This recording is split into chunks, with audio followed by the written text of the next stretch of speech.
tenemos. Yo digo, hay algo que uno debería tratar de evitar, que es el estrés, pero bueno, Leopoldo Moró salió de Comodoro Pi y bueno, finalmente llegó al Congreso y vamos a poder dialogar con él.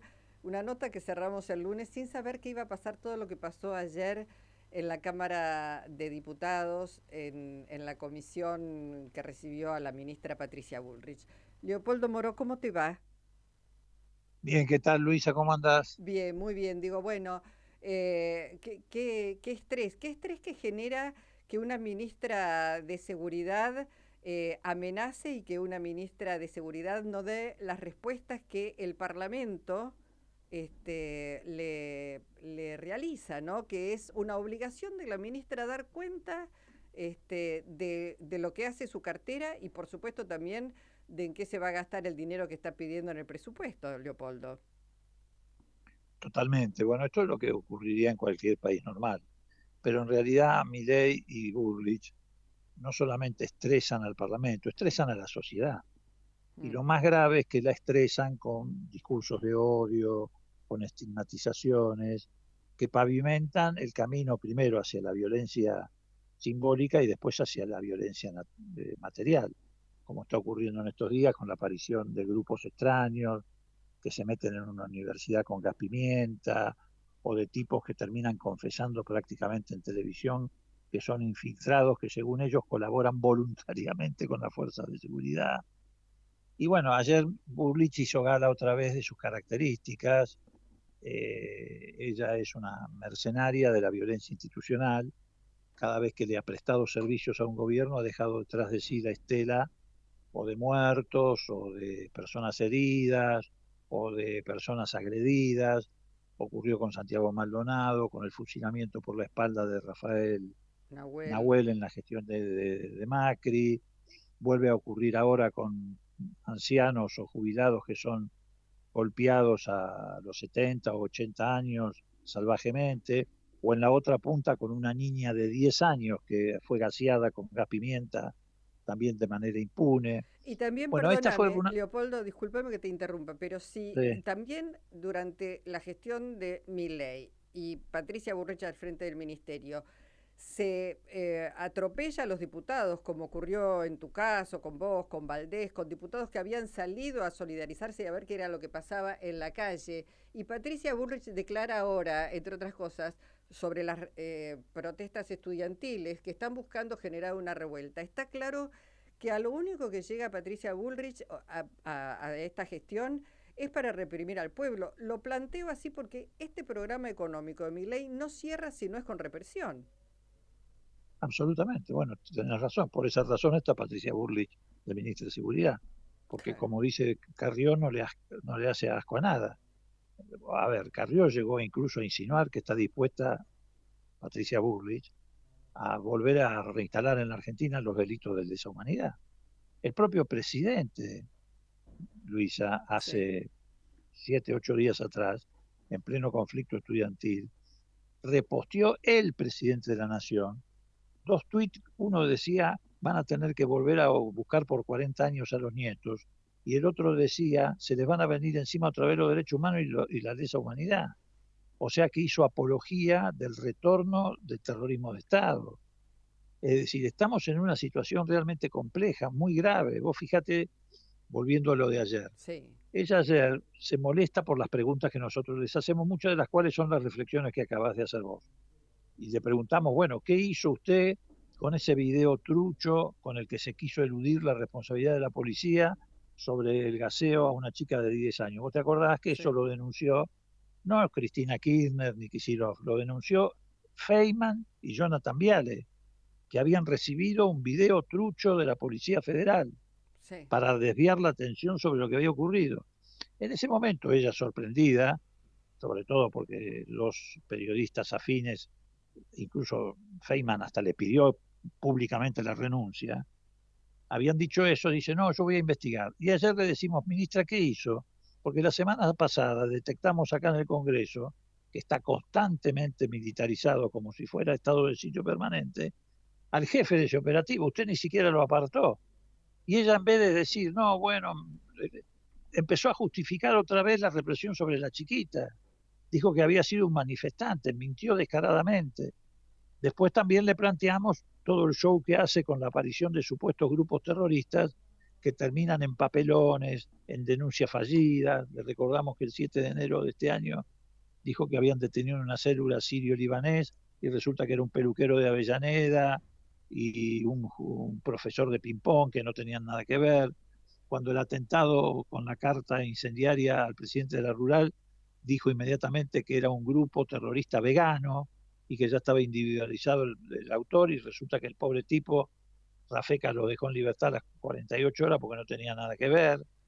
Bueno, esta es Patricia Bullrich, y cuando le hicimos todas esas preguntas y mucho más, y la más importante, porque era para lo que venía, ¿por qué el presupuesto de inteligencia creció en la Argentina respecto al actual 1.197%? Pasó de 15.000 millones de pesos a 198.000 millones de pesos, no supo qué contestar.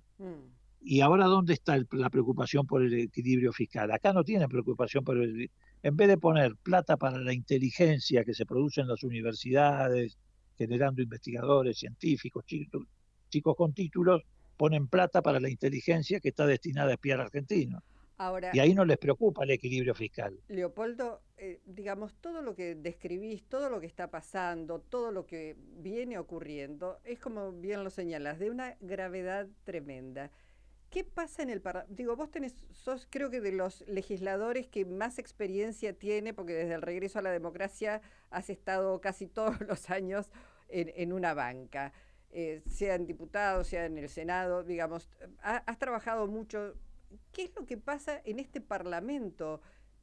Porque digo, habla también de un deterioro de la política grave. Por supuesto que están los legisladores, como es tu caso, y tantos otros que cumplen su tarea, su compromiso digamos, con los votantes, pero hay una cantidad que son saltimbanquis, hay una degradación de la política infernal también, que no ven, no advierten esto que está pasando. Bueno, si no hubiera degradación de la política, Milei no sería presidente. Milei es presidente de una situación anormal. Digo, yo creo que esto ha ido evolucionando. Al principio de la gestión de Milei contaba con una amplia mayoría que le votaban leyes como la ley base, el RIGI, etcétera, porque sumaba lo que él llamaba, o lo que los medios incluso lo llamaban, oposición amigable, oposición que no se opone, pseudo-oficialismo, etcétera. Hoy en realidad están en retirada y apenas logra un tercio para convalidar vetos. Ya no puede sacar leyes. Ahora lo que tiene que hacer es convalidar vetos a leyes que sí empieza a sacar el Parlamento en defensa de la gente. La ley que mejoraba los aumentos de los salarios de los jubilados, que la vetó.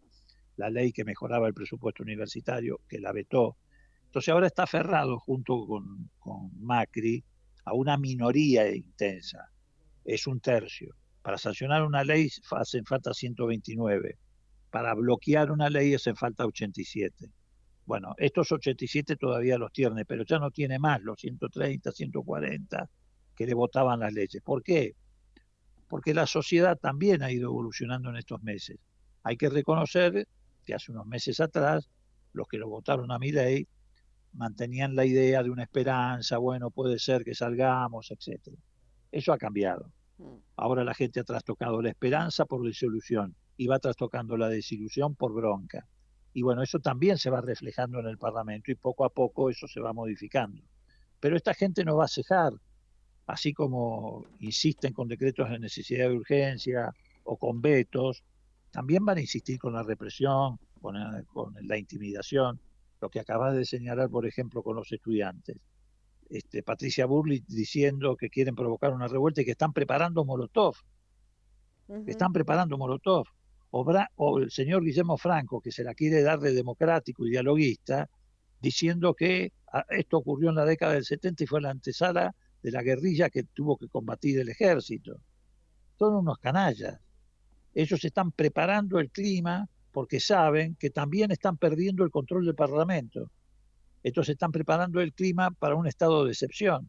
Si fuera por ello ya tendríamos estado de sitio permanente, que de hecho ocurre. Vos fíjate que el Parlamento se reúne por cualquier cosa y está sitiado por gendarmes, policía. Vivimos en un estado de sitio, falta que traigan a la Plaza del Congreso y en la fuente pongan un portaaviones. Ahora, Entonces, con todas estas anomalías que se están produciendo, más el daño que vienen ocasionando las políticas de Javier Milei, digo, hay muertos que han dejado por enfermos de cáncer que han dejado de recibir su medicación, la pobreza ha crecido de manera brutal.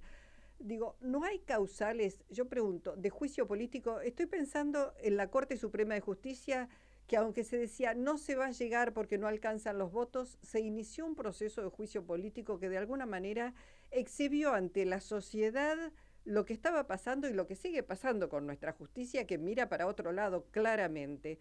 Digo, ¿no entendés vos que hay causales de juicio político que vale la pena hacer ese intento? ¿O es demasiado temprano todavía?